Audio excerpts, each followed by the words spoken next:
Ladies and gentlemen, please take your seats. Be sure and make no mistake, people. The fear is real. And if you're within the sound of my voice, that must mean you are in the seats with once more. As always, my name is Dave Voigt, and I am the host of this podcast where we sit down with a wide-ranging variety of industry professionals and pick their brain about current projects, state of the industry, what got them started, and well, any sort of fun stuff we can think of in the conversation, because that's just how we roll over here. And if you'd like to subscribe to this podcast, and we certainly hope that you do, please do so over at Apple Podcasts, at Spotify Podcasts, or find us every episode archived over on our YouTube channel. If you want to follow us on social media, that'd be great too. Please do not hesitate to follow us at In the Seats or at It's Podcast One for all sorts of fun updates. And finally, and maybe even most importantly, please visit us at intheseats.ca, where our hardworking team is cracking out reviews from festivals all over the world and new releases coming to virtual cinema, video on demand, Blu-ray, DVD, anything and everything that we can think of.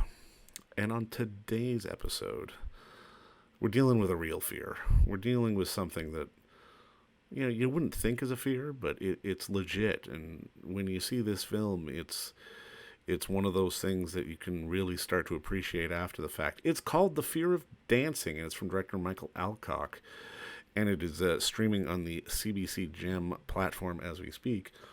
And this film follows the director's global quest to understand why he and so many other people are terrified of dancing. And science has a name for it. It's actually called Chorophobia. And with him back on the dating scene, he's forced to confront what makes a person, bolt for the exit when the dance floor starts to kick into high gear. What triggers those reactions? It's a funny, it's a little heartbreaking at times, but it searches for sort of some genuine answers as it digs through this unknown or this maybe unappreciated phobia that people have. And when we talked with Michael, we talked a little bit about the origins of the film, how he got some of his subjects, and just sort of trying to piece this all together and discover if he's conquered the fear or if he's living with the fear, or, how his journey went. And I hope you enjoy our journey as we talk to him, because it was a good one. No, I mean, obviously, first off, congratulations on the film. I really got a kick out of it, and I enjoyed it. But, I mean, walk me through sort of the initial inspiration for the film, because obviously there's some very personal elements to the story that you're trying to tell. Yeah, I mean, as you saw, I've had struggles with dancing, and it's not something that you share readily with anybody. But being that I'm a filmmaker and I'm a writer, I would talk to my other filmmaker friends about the possibility of making a film for about 20 years now. And they all said, well, it's pretty fresh idea. And I think the reason it's fresh is because people just don't talk about it. Yeah. And so I felt like, everything's been done. I've never seen anything about fear of dancing. It's something I've struggled with. I've never understood it. And so I kind of decided to explore it. That was the impetus. Now, I mean, when you're doing something like this, do you know it's going to be a feature, or do you have to sort of dive into the subject and then sort of hope it turns into something? Because I'm always kind of curious just in terms on when you find the actual movie. You know what I mean? Well, yeah, finding the movie. I mean, it took a long time between me talking to my friends. Right. Probably a 20-year period. Now, most of that I wasn't thinking about the film, but I talked to enough people, including producers, and not pitching specifically. I wasn't really pitching. I didn't really have a real plan. I just spoke to one producer, Adam Pajot-Gendron from Quebec, and he said we should pitch this. And so we did, and Doc Channel, Jordana Ross at the Doc Channel loved it immediately. So obviously it hit a nerve with her, but I guess, you always have a development phase before you go into production to kind of proof of concept. And so I did a lot of the thinking in that process. So it was probably Okay. a year's time where I was trying different things out. And I mean, I knew that I didn't want it all to be all about me. As a matter of fact, I wasn't really going to be in the film initially, other than my voice. And then, CBC wanted me in, and producers wanted me in. Friends said, you've got to be in it. And I realized, I was just being chicken shit about the whole thing, that I really did need to be in it. I mean, you can't ask other people to put their heads on the chopping block without putting your own. And that's what I decided. I had to be in it. And then from there, I started thinking, how do I balance my story off? Because I'm not an extreme case of chorophobia. How do I show different slices? And I wanted to universalize it. That's why I traveled a lot with it. I didn't want it just to fall into that, oh yeah, it's always guys, Right. And is it guys that are a little heavier, so it's always a stereotype of a certain type of person. Right. I wanted to dispel that. And so that's why I started searching for very different types of stories. Well, and I mean, that leads into my next question, because, I mean, like you say, this isn't something that people want to necessarily talk about. So how do you find subjects to talk to you about it? I got to imagine you putting yourself out there and exposing that nerve at the same time to help people open up as well. Yeah, although I didn't, I didn't necessarily let him in on the game plan, because I wasn't even sure Right. that I was going to do it yet. My part, it was kind of developed as we went along, but you'd be surprised. People, we put a call out online, and we reached out to dance organizations, and asked them, do you know anybody that is like this? And through a variety of different methods, we found people. I mean, the African characters were the most difficult, obviously. But what we did is we knew somebody that was through some kind of, one of the producers had been donating money to a certain organization to help them build infrastructure in their village in Kenya. And we asked him if he wanted us if we could hire him as a researcher to go around in his area in different villages and send me back. So he started sending me back, stuff he would shoot on his iPhone. And I started vetting the different characters there and picked Margaret and Lucia. So that was a bit more involved, because obviously we just can't go there just for the sake of researching. And the place we were looking were pretty remote. Yeah. So that was probably the hardest part. And we were, originally I was thinking of going to Latin America, anywhere where dancing is such a important part of the culture. Right. And then I don't know, one reason or another, it was either Latin America or Africa. And being that I'd been in Africa a few times for another film, I felt comfortable going there. And so that's how it kind of came together. But it's that's part of the gig, casting and figuring out what parts fit together. That's the whole that's the whole enchilada, really. The other stuff's a lot easier, but organizing is in your mind is the most demanding part of it. Are there any sort of offshoots of the phobia that sort of surprised you and caught you off guard? Because the one subject the wife who hated dancing but loved polka, that just made me laugh out loud. That was hilarious. Yeah. No, I mean, that was when I heard that, because she didn't reveal that right off the bat. I met with her and her husband Lee for coffee, and it was going fine, and there was a whole bunch of people we were considering, and they seemed like a nice kind of, they're not suburban, they're right downtown, but they're nice family kind of setup, and kind of people that I think reason they were appealing to me is that they seem very normal.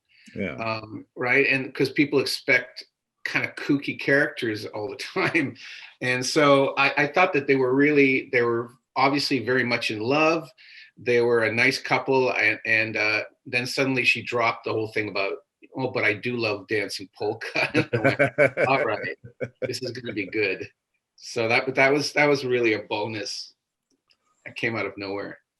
How did you ultimately connect with Stephen Fry, I guess, as the celebrity face of the phobia?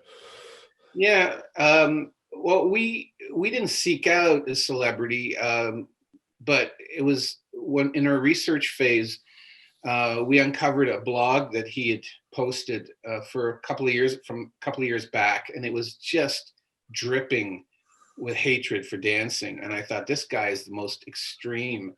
And then it was a question how to find him, as you say. So I had a friend who was an actor who had been at the Shaw Festival where Stephen had a play the summer before, and through the artistic director, I appealed to him, and he gave me his a contact number for him, and I sent Stephen a long letter saying, from one chorophobe to the other, and kind of a comical letter that I thought might interest him. And we got a response pretty quickly afterwards saying, yeah, I'm in. But he doesn't really do a lot of this stuff, so it was very cool. Absolutely. Yeah. Now, I mean, when you're putting together a movie like this, and I mean, I think the thing for me that stood out when watching it is, while it's taking the issue seriously, it's still allowing sort of the moments of levity throughout the film. And I'm kind of curious, from your perspective, how do you sort of toe the line between not wanting to maybe play it too goofy but not play it too serious at the same time? Because it is one of those subjects that, well, obviously it is a real thing, people have it. It's not, fear of spiders or fear of heights or falling off a building. It's not one of those ones that people equate to like fear. Yeah, well, I mean, the title itself is meant to be comical because Right. when you read Fear of Dancing, you go, what? I can't tell you how many times people have saw the title and said, what's the film about? And I said, Fear of Dancing. I mean, I couldn't be more obvious. But anyway, I'm only interested in making films that kind of stir me. I work on series work. That's my bread and butter. I do a lot of television series and documentary series and that kind of stuff. And when I'm making a film, my film, it has to reflect who I am. And who I am, if you know me, is I like funny. And at the same time, I need to have a lot of heart in my films. So all my films have this balancing act between comedy and pathos or drama or something poignant.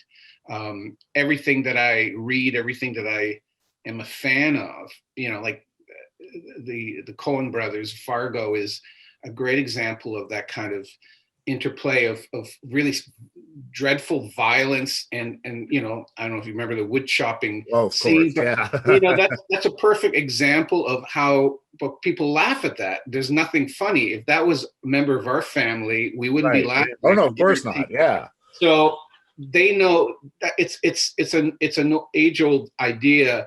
I grew up reading a lot of Kurt Vonnegut, where you can laugh and cry on the same page. And I'm always intrigued by that because I think that's a high form of art.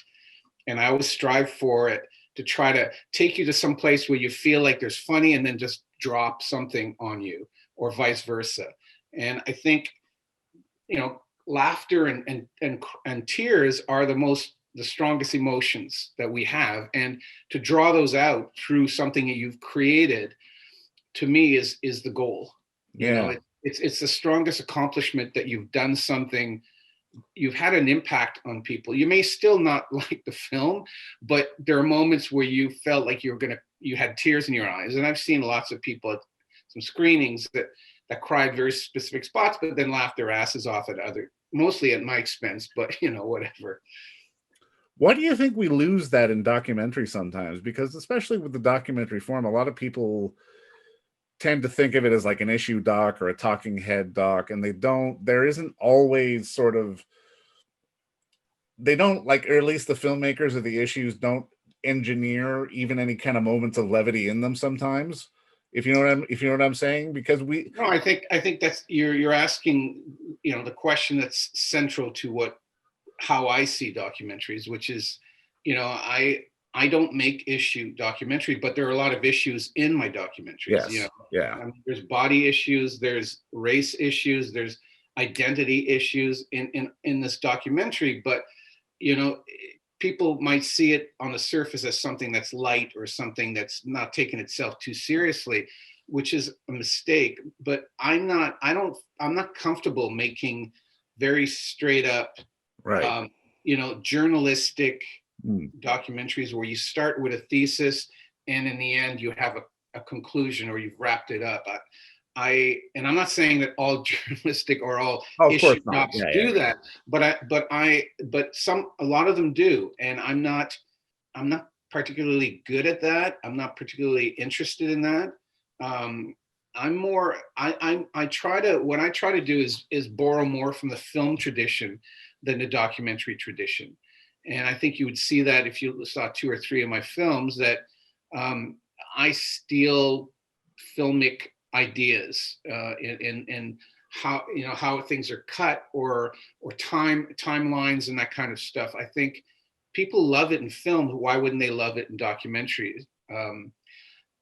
So yeah, I'm not interested in doing anything else but that. So I have to pick subjects that allow themselves to go into places that will catch you. I think part of it is that you don't really know what's going to happen next in this documentary, and that's on purpose. That's what you get when you go see a film. The opening scene, you go, who is this guy? Why is he rushing? What's he going? I mean, there's mystery in the very first shot. I don't want a documentary that tells you what I'm about to do, and so I feel like inherent in the mystery and the roller coaster ride, people kind of get it. There's a eternal laughter about you're being taken on a ride, and that's what makes it fun, rather than feel like you're going through a thesis, and I'm not. That's just not my personality. So you just play to what your strengths are, right? Mine is I can have some really I can have comedy in my docs and yet still hit the spots that need to be hit. That's, I don't know. I kind of No, but I mean, it's right, because I mean, it's one of those things that you don't necessarily think of. And I mean, I've got to imagine the subjects that you have to work with also play a big part in that formula, because while you as the filmmaker can obviously direct it a certain way and sort of steer the narrative to a degree, if your subjects are stiffs, then there's not much you can do about it. Yeah, you have to cast, I mean, casting is the thing that people say most frequently to me is, where did you find these people? And it's, again, that's the job. My job is, and I work with other people, obviously, and I say, this is a character that I'm looking for because it would fit well into my story. I just imagine a story, and I just say, let's find this character. If you find the right character, you don't have to tell them what to do. That's the character. Yeah. If somebody has a fear of heights and you're going to bring them near the edge of a building, they're going to, how they're going to react. So exactly, yeah. So there are always surprises because it's not scripted, but I don't just I know who I'm talking to, and I know what their position is, and it helps me, figure out how they fit into the film and who do I need if this person is in. Again, it's less journalistic and more filmic in that way, that you're casting something, which doesn't take away from the integrity or the truth of it. Everybody says what they're supposed to say. I mean, or what they want to say rather. But Werner Herzog has that famous line where he says, when I make documentaries, I try to make things up.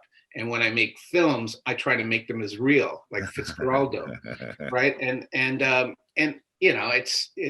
He's an agitator, so he says this. He knows he's going to piss a lot of people off, but his point is a good one. Is like, you've got a form, you've got a format for the medium in which you work.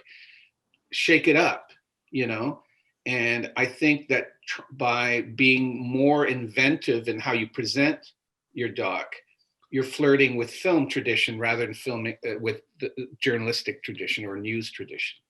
And I mean, and I love that you say casting, because it's not a word that people associate with the documentary form, but it's still a very vital part of the whole thing in terms of shaping the story the way you need it to be told. It's just a word, you know what I mean? Yeah, but I mean, with casting, they think actors and they think sort of other things. They don't necessarily equate it to documentary when you're telling stories about people's actual lives. Yeah, I mean, you have to think about making a film as a story. I mean, there's no way around it. And if you're going to think about a story, you're going to think about characters, setting, conflicts, all of the elements of storytelling. And you can call it, I don't know what a person would call finding subjects for your film, but for me, it's casting. They are characters in a story. They just happen to have their own lines. Yeah. But they're still telling a story, and the story is stronger by the addition of how many people there are.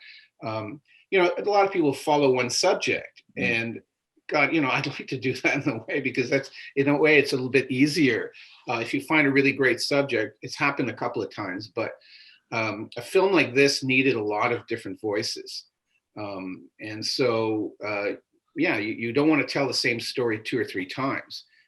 That's the thing that drives me crazy, or, documentaries that should be a half an hour shorter. And usually it's because there's repetition in it. And so what I was, the thing that I and my editor, Dan Hawks, really focused on is there any fat here? Like, are we moving forward in a linear way, or are we going back to an idea we already thought of? And that was really the thing. One of the things we're really focused on: pacing, and also, just keeping the line moving. Well, and that's the important part in any story, because, I mean, as with your film, we get variations on a theme, but that line is still going where it needs to go. And I mean, just to start putting a bow on this, I'm kind of curious, because I just from talking to you, I can tell story is always very important. And it's got to be very important for any filmmaker. And I'm kind of curious, can you think back and can you boil down maybe even your career to sort of one moment or one movie where you saw a story on the screen and you went, okay, I want to do that?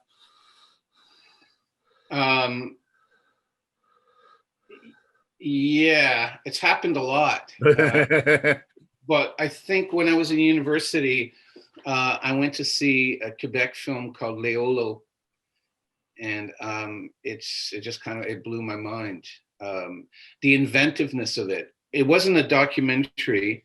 I guess the documentary that really changed things for me, again, when I was at university, was Roger and Me, because it was big at the time, and there's a guy that was that had comedy. There was comedy in it, and yet at the same time he was hitting something really, really important.